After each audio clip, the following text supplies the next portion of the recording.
안녕하십니까, 역겐TV입니다. 봄이에요, 봄. 너무 따뜻해. 너무 좋아. 오늘 말이죠, 지난 한 50년 동안 계속적으로 이제 논란이 되고 있는 주제에 대해서 얘기를 할까 합니다. 어떤 논란이냐면요, 지금 그 만주 집안에 가면은 비석이 하나 있잖아요. 광계토왕 비석, 이겁니다. 이거 엄청나게 큽니다. 뭐 작은 것도 아니야, 사이즈가. 근데 이 비석 안에 이제 글자가 있는데, 그 글자의 내용 갖고 이게 이제 조작이 됐다는 사람들이 있다는 겁니다. 그것 때문에 50년 동안 논란이 되고 있다는 거예요. 그래서 이 광계토왕 비문의 어떤 내용이 조작이 됐다는 이 실체에 대해서 오늘 여러분들한테 소개를 해드릴까 합니다. 일단 그 광계토왕 비가 언제 발견이 됐는지 이거부터 이제 알아보셔야죠. 일단 우리나라 기록인, 그러니까 1909년에 이제 편찬된 거로 알고 있는 증보 문헌 비고에 따르면요, 이제 이런 내용이 있어요. 그러니까 성경성 회인현, 그러니까 집안을 말하는 겁니다. 집안이 이제 회인현의 이제 하나라는 거죠. 여기에 보면은 지금부터 300년 전, 그러니까 이제 한 1600년에서 1700년 사이에 산골짜기에서 비 하나가 발견되었다 라는 얘기를 그쪽 지역에 있는 살고 있는 사람들로부터 들은 거죠. 들은 얘기를 이제 이 증보 문헌 비고에 이제 수록을 한 겁니다. 그런 얘기가 이제 떠오르고 있었으니까. 아무튼 비가 하나 있었어. 그러니까 1600년에서 1700년 사이에 비가 하나 있었던 겁니다, 집안에. 그런데 서기 1882년에 청나라 성경장군, 그러니까 성경성 회인현을 이제 감독하는 관료겠죠. 성경장군인 자종상이라는 사람이 처음으로 사람을 고용을 해서 고구려 광계토왕 비를 발견했다라는 게 이제 여기 증보 문헌 비고에 있다는 겁니다. 그러면 1882년에 이제 그 자종상이라는 청나라 관료가 이 광계토왕 비를 발견했다는 거죠. 이게 맞을까요? 근데 또 다른 기록에 따르면 전혀 상반되는 그런 기록이 있다는 겁니다. 서기 1880년입니다. 그 집안 지역에 이제 농부가 있었는데, 농부 이름이 참산간이라는 사람이 있었어요. 이제 이 사람이 이제 농토를 확장하기 위해서 이제 벌채 작업을 하던 중에 광계토왕 비를 발견했다는 거죠. 그래서 이 발견을 청나라 관료인 회인현, 그러니까 이제 집안을 이제 감독하는 관료인 장월이라는 사람한테 보고를 했다는 겁니다. 광계토왕 비를 이렇게 발견했어, 이러고. 좀 틀리지 않습니까? 그러니까 증보 문헌 비고에 따르면 성경장군 자종상이 처음으로 발견했다는데, 그게 아니고 농부가 발견을 해서 청나라 관료인 장월한테 보고를 했다는 내용입니다. 그래서 이 장월이가 이렇게 보고를 받고, 이 광계토왕 비인지 어떻게 알겠냐고, 그냥 비석만 발견이 된 거잖아. 그래서 내용을 알아봐야죠. 그래서 어떤 비인지 알 수가 있잖아요, 내용을 알아야. 근데 이제 뭐 발견됐을 당시 뭐 이끼도 꼈고 막 그냥 뭐 풀도 자라고 이러다 보니까, 근데 이거를 탁본을 떠야 되잖아. 그리고 이게 어마어마하게 크잖아요, 보시다시피. 크기 때문에 이거를 확인을 할 수가 없어, 글자를. 크잖아요. 그래서 이거를 탁본을 떠야 돼.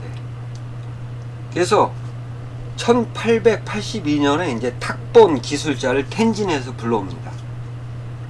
그래서 어떤 기법으로 탁본을 떴냐? 묵수 곽전 육본이라는 기법. 저도 잘 모릅니다, 이게 어떤 기법으로 탁본을 뜨는 건지. 어쨌든 뭐 글자의 어떤 윤곽을 이제 복사를 해가지고 그 나머지 공백에다 이제 먹을 칠하는 기법이래요. 저도 잘 모르겠습니다. 어떤 기법으로 탁본을 뜨는지는. 어쨌든 이렇게 해서 이제 탁본을 떴다는 겁니다. 근데 이 기록이 왜 신빙성이 있냐면, 그러니까 증보 문헌 비고에서 이제 자종상이 처음 발견한 것이 아니라 이 기록이 더 신빙성이 있냐면 1985년에 이제 중국 고고학자인 유영지라는 사람이 이때 그러니까 장어리가 탁본을 떴던 그것이 중국에 있다 이러고 발표를 한 겁니다. 그러니까 근데 그 탁본이 어떤 건지 확인이 안 됩니다. 어디 있대는데 확인이 안 되고 있어요. 어쨌든 이때입니다. 그래서 이거로 봤을 때는 그 자종상이라는 사람이 발견한 것이 아니라 그 농부가 발견해서 그 회인연의 관료인 장어리가 이거를 이제 탁본을 떴다는 이 내용이 신빙성이 있다는 겁니다. 따라서 이 광개토왕 비는 서기 1880년도에 발견이 됐다는 거죠. 아시겠죠? 그래서 그 당시에 이제 이 일본 간첩들이 이 만주에 굉장히 여러 명 있었거든요. 이 일본 간첩이 이 소식을 들은 겁니다. 광개토왕 비가 발견됐다. 그래서 이제 본국으로 보고를 합니다. 이 간첩이. 근데 이 간첩이 웃긴 게요. 어떤 간첩이냐면 포병 출신 측량을 위해서 만주에 왔다는 거야. 왜 그럴까요? 왜 포병 출신을 보냈을까요? 간첩으로. 그러니까 이 당시는 청일 전쟁이 일어나기 전입니다. 그러면 일본이 청나라를 공격을 하려면 지리도 알아야 되고, 그 다음에 왜 포병이 필요하냐면 포를 쏘잖아요. 포를 쓰려면 측량이 필요한 겁니다. 그리고 지리도 알아야 되고, 그래서 포병 출신들을 간첩으로 보낸 겁니다. 아시겠죠? 그래서 서기 1882년에 그 일본군 참모본부에서 포병 중위인 사코 가게노부를 파견을 했다는 겁니다. 만주에. 너 가서 이 광개토왕 비석을 가져올 수는 없잖아. 청나라 땅인데.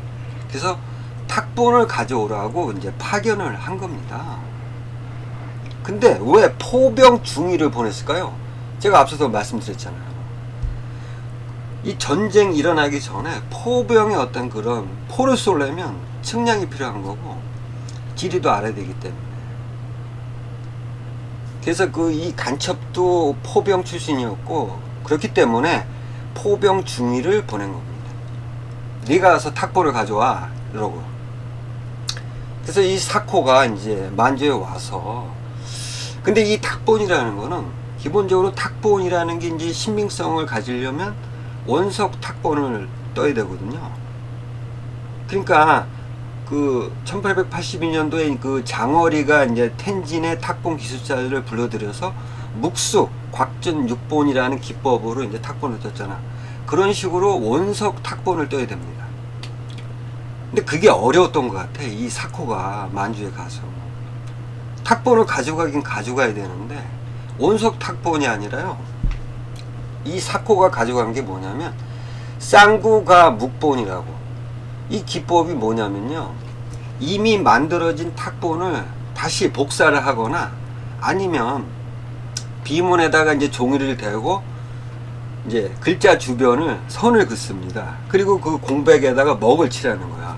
그러니까 이런 기법은 정식 탁본이 아닌 겁니다. 그래서 어쨌든 간에 확실하진 않아요. 그러니까 청나라 사람들한테 이 탁본을 산 건지 아니면 이 사코가 청나라 사람들을 동원시켜서 다시 이런 식으로 이런 기법으로 탁본을 떴는지는 자세하진 않습니다. 어쨌든 이 사코가 일본으로 가져간 탁본은 쌍구가 묵본이라 그래서 정식 탁본이 아닌 겁니다. 이 정식 탁본이 아니기 때문에 이 조작의 어떤 가능성이 있다는 겁니다. 아시겠죠? 그래서 어쨌든 사코가 이제 그 이듬해인 1883년에 이제 일본으로 귀국을 합니다. 이제 탁본을 가졌으니까 가야지. 그래서 일본 참모본부 관서국장인 가스라 다로에게 이제 보고를 합니다. 내가 이렇게 탁본을 가져왔습니다. 이러고. 그러니까 이제 이 일본군 참모본부에서 이거를 해독을 할 수 없잖아. 지들이 군인이지 무슨 학자가 아니잖아요. 그래서 이제 일본 학자들한테 이거를 해독을 해 줍쇼 이러고 이제 부탁을 합니다. 그래서 그 이듬인 서기 1894년에 이제 2권의 이 비문 해독 작업을 한 거를 이제 책을 발간을 했는데 일반인들한테 공개하려고 책을 만든 게 아니라 그렇기 때문에 일반인들까지는 이제 알려지지 않았던 겁니다. 그러고 난 다음에 서기 1889년도에 회열록 5집에 이제 이 내용을 수록을 한 다음에 그리고 이제 발표를 한 겁니다. 그러니까 세상 사람들이 알려지게 된 것은 서기 1889년입니다. 아시겠죠?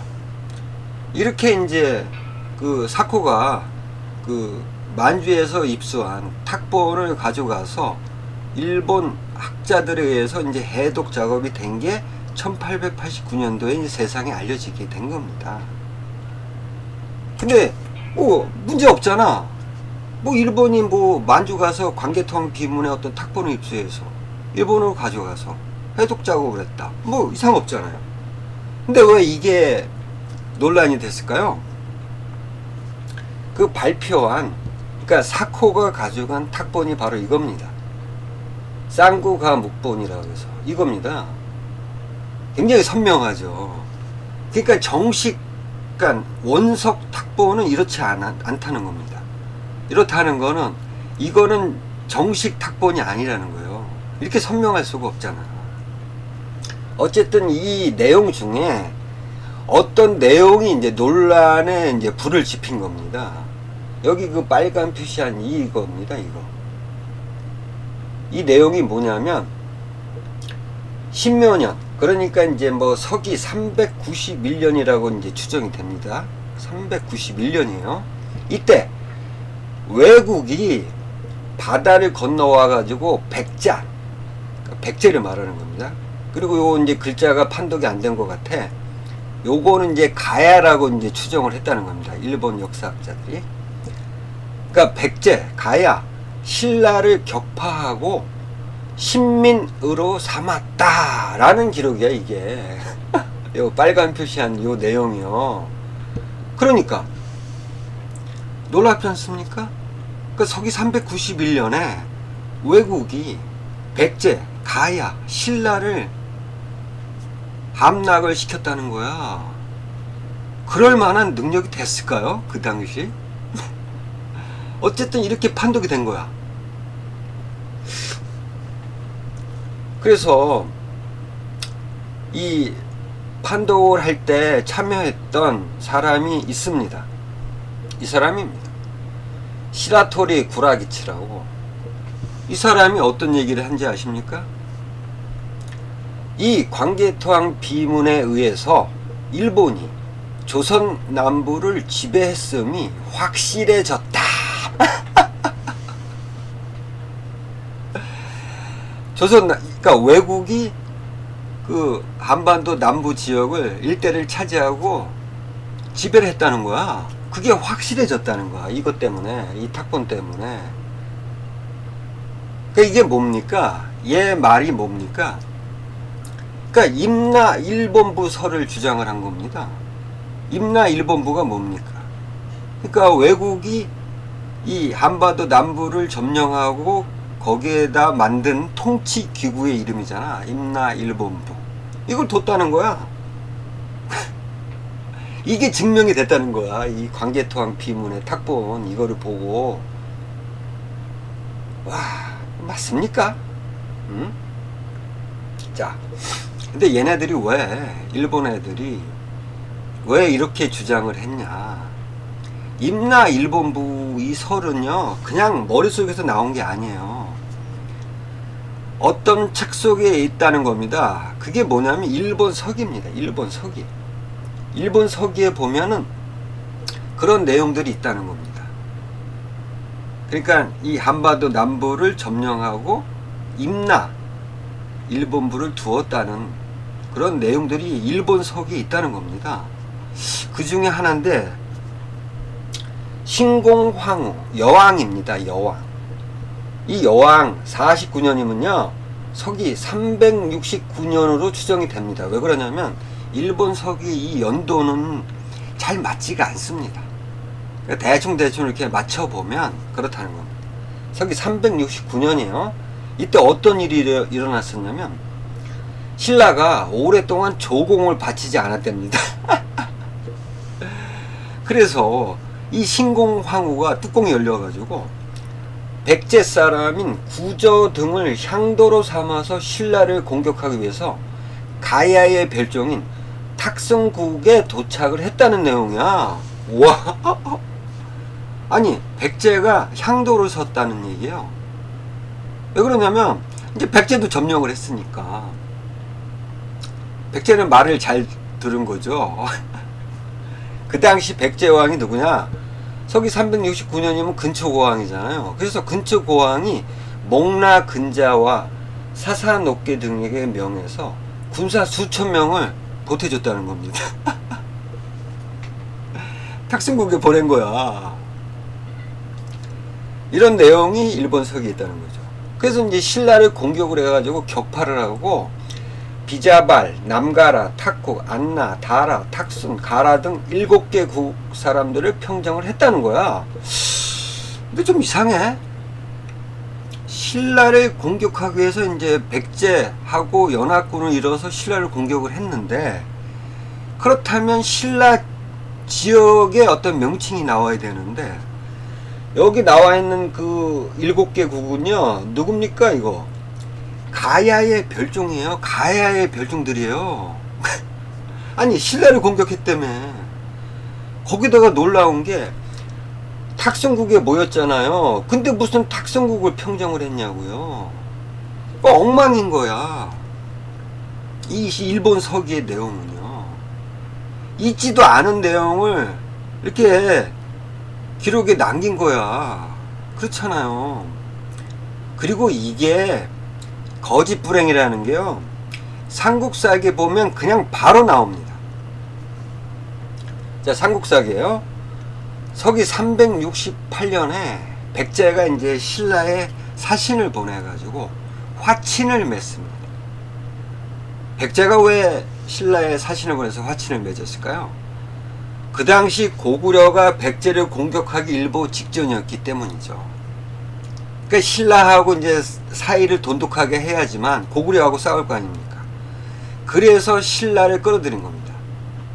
그때가 서기 368년이에요.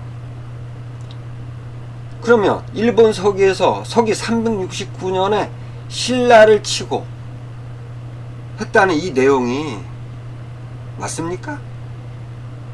백제랑 같이? 틀리잖아요. 백제는 이미 신라하고 화친을 맺었어. 1년 전에 서기 368년에. 근데 백제가 신라를 공격을 해? 말도 되지 않는 얘기죠. 아시겠죠? 그리고 이 광개토항 비문의 내용, 그러니까 외국이 바다를 넘어와서 백제, 가야, 신라를 격파했다고 하는 이 내용, 이게요 삼국사기의 어떤 기록을 보면요 전혀 근거가 될 수가 없다는 거예요. 말이 안 되는 내용인 거죠. 자, 일단 서기 391년에 외국이 이제 바다를 건너왔다고 하지 않습니까? 그렇다면 삼국사기에서 기록된 서기 391년의 상황을 보자고요. 어떤 상황이었는지. 그때요 광개토항의 왕이 됩니다. 서기 391년에 왕이 되자마자 그해 7월에 백제를 공격을 해가지고요 지금의 예성강 인근에 있었던 10개의 성을, 백제의 성을 빼앗습니다. 그리고 그해 10월에 그 전략적 요충지인 백제의 관미성을 점령을 했다는 겁니다. 그러니까 고구려하고 백제가 한바탕 붙었어. 서기 391년에. 근데 무슨 외국이 무슨 백제하고 가야하고 신라를 공격을 했겠냐고요. 그런 기록도 삼국사기는 없어요.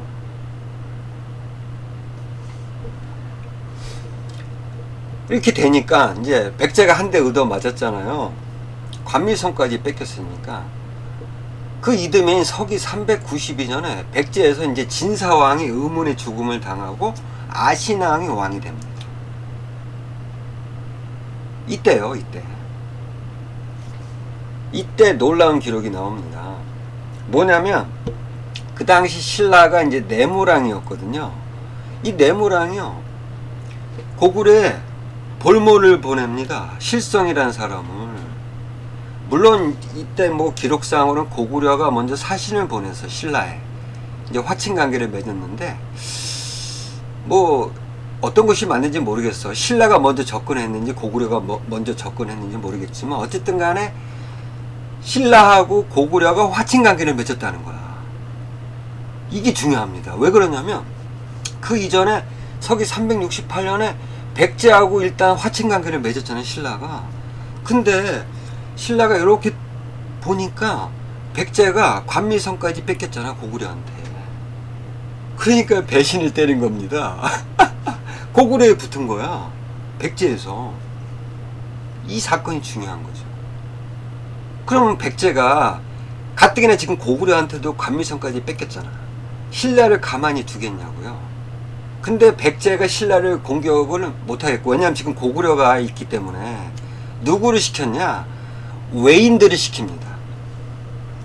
서기 393년이에요. 그때 외인이 금성을 공격했다는 기록이 있다는 겁니다. 백제가 시킨 거죠, 외국한테. 이거로 봐서는 그 당시 외국의 왕실은요, 백제의 꼬봉이라고 할 수 있는 겁니다. 하수인. 그 정도밖에 안 됐던 사람이, 안 됐던 그런 국력을 갖고 있었다는 겁니다, 외국은요, 그 당시. 그렇던 외국이 바다를 건너와 가지고 백제, 가야, 신라를 격파할 수 있냐고요. 그런 국력이 됐겠냐고요, 여러분. 그리고 좀 더 이제 이 광개토왕 비문의 내용과 이 삼국사기의 내용을 한번 비교 분석을 한번 해보자고요. 일단 한 대 얻어 맞았잖아요, 백제가. 그리고 이제 계속해서 이제 고구려하고 전투를 벌입니다. 서기 395년이에요. 8월에 지금의 이제 임진강 정도로 추정되는데 그쪽에서 이제 어마어마한 전투가 벌어집니다. 거기서 또 백제가 대패를 합니다. 그리고 11월에 이제 그 임진강 북쪽에 있었던 청목령이란 그곳에서도 전투가 일어납니다. 거기서도 대패를 합니다, 백제가. 그리고 난 다음에 이제 그 이듬해 기록은 없어요, 삼국사기에는. 근데 어디서 나오느냐? 광개토왕 비문에 나옵니다. 보시면 서기 396년입니다. 백잔주가 누굽니까? 아신왕이죠. 광개토왕한테 항복을 했다는 거야. 그래서 영원히 고구려 왕의 노객이 되겠다고 맹세를 했대. 이런 내용이 광개토왕 비문에 있다는 겁니다. 얼추 삼국사기 기록과 비슷하잖아요. 그러니까 395년에 대패를 했잖아. 그러니까 이거로 봤을 때는 그 당시 아신왕이 이제 수도까지 점령당하는 일보 직전이었다는 거죠, 제가 볼 때는. 그렇기 때문에 항복을 한 거죠. 그래서 항복 조건이 뭐냐면 이제 볼모를 보내는 겁니다. 백잔주의 아우를, 그러니까 아신왕의 아우를 보낸 거야, 고구려에. 그리고 이제 고구려는 항복을 받아들인 거죠. 396년입니다. 이러면, 이렇게 됐으면 아신왕이 정신을 똑바로 차리고 이제 고구려하고 잘 지내야 되는데 그랬을까요? 아닙니다. 2차전을, 복수전을 준비합니다, 아신왕이. 서기 397년이요. 그러니까 항복한 그 이듬해 아신왕이 외국과 우호 관계를 맺고 태자, 전지를 볼모로 보냈다는 기록이 있습니다. 태자가 뭡니까? 태자. 다음 보위를 이을 사람이야. 그런 사람을 외국에 보낸 거야. 왜 보냈겠냐고요. 군사 동원을 위해서죠. 네가 가서, 그러니까 너는 볼모로 가 있고 그 반대 급부로 외국의 군대를 사용하겠다는 겁니다. 아시겠죠? 그 다음에 이제 광개토왕 비문을 볼까요? 서기 399년입니다. 그러니까 이제 태자인 전지를 아신왕이 외국에 볼모로 보낸 이후 백잔이 맹세를 어기고, 맹세했잖아 아신왕이. 영원히 고구려의 노객이 되겠다. 맹세를 어기고 외와 화통했다. 알았던 거야 고구려가. 그러니까 전지를 보내고 외국의 군대를 이제 사용하겠다는 그 의도를 고구려가 알았다는 겁니다. 그때 이제 신라의 내무랑이 사신을 보냅니다. 고구려에. 그래서 지금 신라 땅에 외인이 가득 찼습니다. 그래가지고 이 외인들이 신라인들을 민으로 삼으려고 하고 있기 때문에 구원을 요청합니다. 이러고 이제 내무랑이 사신을 보냈던 겁니다. 399년에. 그러니까 이거를 봤을 때는 이미 백제의 지시를 받고 외국의 군대가 움직인 겁니다. 신라를 공격한 거야.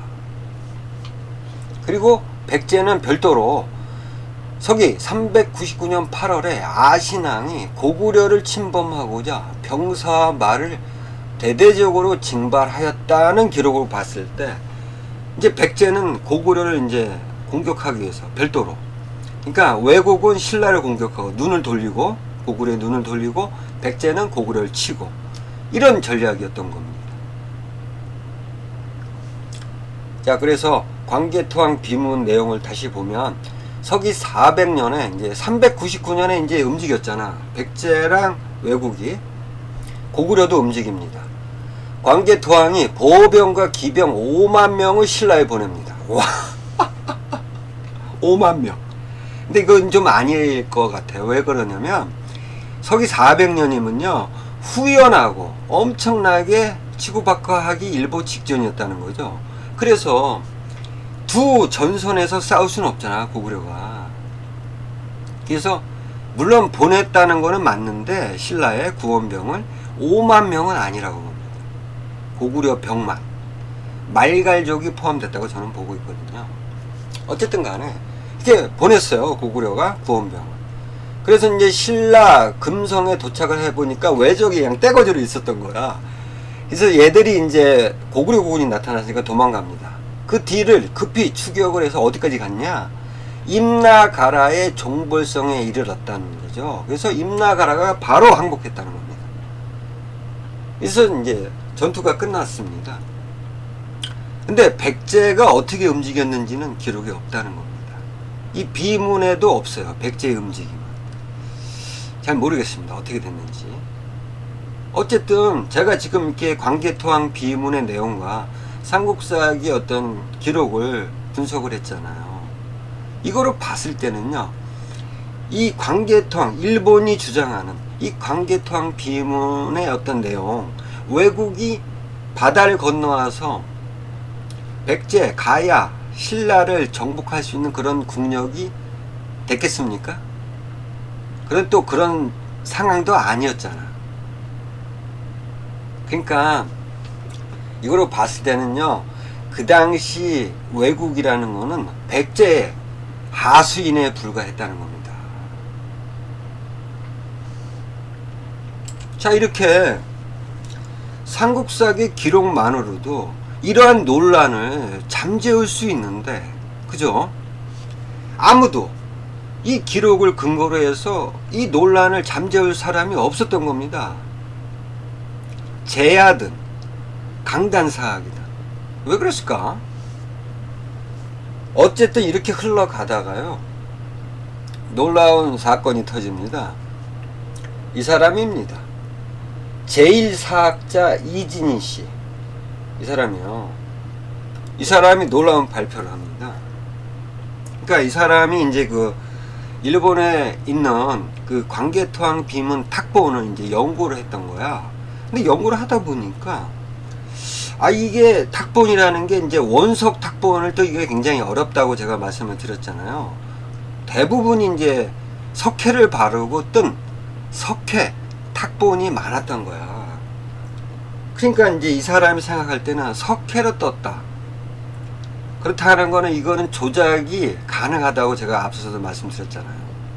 거기에 이제 의문점을 갖고 1972년에 10월에 이 광개토항 비문은 일본 육군 참모본부가 변조했다. 이렇게 발표를 한 거, 언론에. 광개토 대왕 비문 일본 변조설 발표한 겁니다. 아니 기록으로도 충분히 반박을 할 수 있는데 왜 또 엉뚱한 얘기를 또 꺼냈냐고. 그것도 한국 사람이 아니라 제일 동포인 이진희 씨가. 어쨌든 이 이진희 씨의 주장은요 뭐냐면, 그 탁본을 가져온 사람이 사코잖아. 사코 포병 중위. 그 사코 가게노부가 그러니까 광개토항 비문의 어떤 내용이 이용 가치가 큰 것을 이 사코가 알고 이 사코가 탁본을 뜰 때 이제 조작을 했다는 거야. 25글자를 변조를 했다는 거야. 이 이진희 씨의 그 주장에 따르면요. 근데 제가 앞서도 말씀드렸잖아. 사코는 누굽니까? 포병이야. 포병 중이야. 군인이야. 군인. 아니 군인이 어떤 역사의 조예가 있겠냐고. 그리고 유물을 판단할 수 있는, 유물의 가치를 판단할 수 있는 능력이 있겠냐고요. 예? 근데 얘가 이 광개토항 비가 이용 가치가 큰 것을 알고 탁본을 조작을 했다? 말도 안 되는 그 주장을 한 겁니다, 이진희 씨가. 그리고 더욱 놀라운 게, 일단 1차적으로 사코가 이 비문의 내용을 조작을 했어요.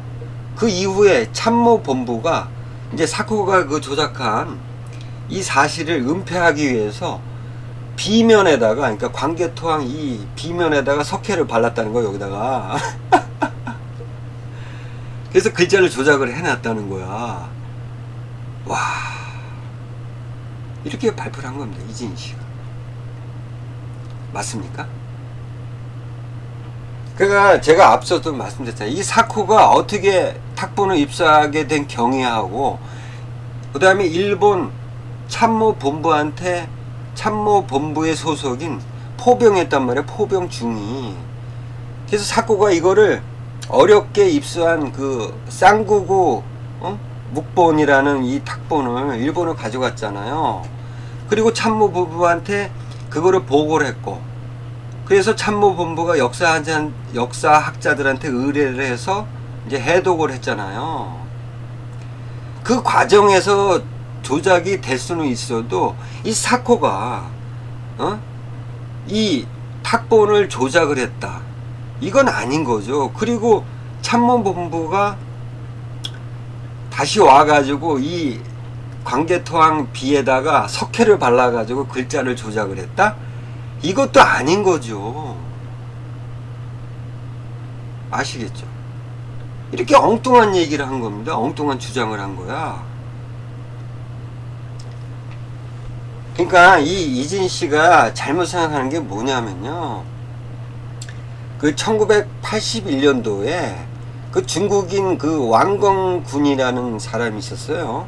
이 사람이 이제 갑니다. 이런 논란들이 있으니까 이 왕건군이라는 사람이 이제 집안을 간 거예요. 그래서 이제 막 그 주변 사람들, 그 다음에 그쪽에 어떤 그런 기록들, 이런 거를 이제 연구를 한 겁니다.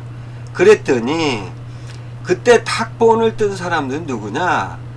일본인들이 아니고 중국인 초씨성을 가진 부자였다는 겁니다. 부자. 그러니까 아버지하고 아들이죠. 얘들이 이제 생계를 위해서 이 광개토항 B에 탁본을 뜬 겁니다. 근데 이 탁본을 뜰 때 원석 탁본을 뜬 것이 아니라요. 그러니까 탁본에는 여러 가지가 있는데 가장 중요한 거는 이제 B에다가 종이를 대고 먹을 칠하는 그런 원석 탁본이 이제 신빙성이 있다고 제가 말씀드렸잖아요. 이 석회 칠을 한 거는요, 이 글자가 변형이 될 수가 있다는 거죠. 그러니까 조작의 가능성이 있다는 거예요. 석회 탁본은. 이 초씨 부자들이 생계를 위해서 석회를 칠하고 탁본을 많이 떠서 팔았다는 겁니다. 아시겠죠? 그러니까 이 탁본의 대부분은요, 중국 사람들이 탁본을 뜬 겁니다. 아시겠죠? 그러니까 이 사코, 일본인들에서 탁본이 떠진 게 아니에요. 말도 안 되는 얘기라는 거죠. 그리고 기존에 지금 이 탁본들이 여러 개 있는데 광개토항 B에 대한 탁본이 그 대부분이 이제 석회질을 해가지고 탁본을 뜬 석회 탁본이 대부분입니다. 그게 이제 선명하니까. 근데 누가 떴냐? 중국인들이 뜬 겁니다. 청나라 사람들이. 일본인들은 그거를 이 사코가 우연찮게 그거를 입수해서 가져간 것 뿐이야. 가져가 봐서 이제 그 역사학자들이 참여를 해서 그거를 조작을 했는지 뭐 어떻게 했는지는 저도 잘 모르겠습니다. 어쨌든 간에 그런 엉뚱한 주장을 하게끔 된 거죠. 이 이진희 씨가 주장하는 그러한 일은 없었던 거죠.